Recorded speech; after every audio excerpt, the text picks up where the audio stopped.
За источниот и североисточниот регион е важно да се изгради регионалната депонија, смета евроамбасадорот Дейвид Гир, потенцирајќи дека нејзиното ставање во функција овие два региона ќе ги направи лидери во управувањето со отпад.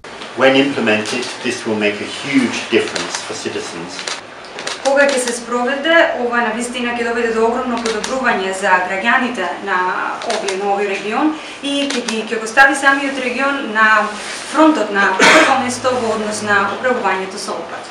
Но како што кажа и градоначалникот, тоа е сложен проект кој што опфаќа голем број начинители и навистина потребни се многу работи, меѓутоа во овој момент навистина мора да започнеме побрзо да работиме и да напредуваме со неговото остварување, зашто побрзо граѓаните можат да ги ползуваат неговите придобивки. Many actors, it is taking time. We now need to move forward rapidly on. Изјавата на европратеникот Гир доаѓа по неговата средба со кумановскиот градоначалник Максим Димитриевски, на која меѓу другото се зборувало и за ова важно прашање за двата региона.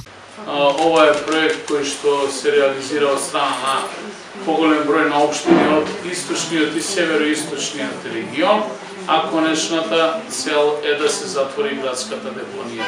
Краста и да се изгради нова фабрика за преработка на отпадот во овие два региони на територија на општина Свети Николе, каде што општина Куманово е еден од најголемите партиципинти.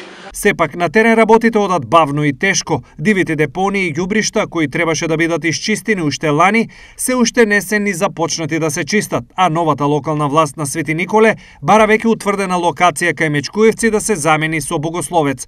Изградбата на регионалната депонија е проект вреден 46 милиони евра, пари обезбедени преку грантови и донации од Европската унија.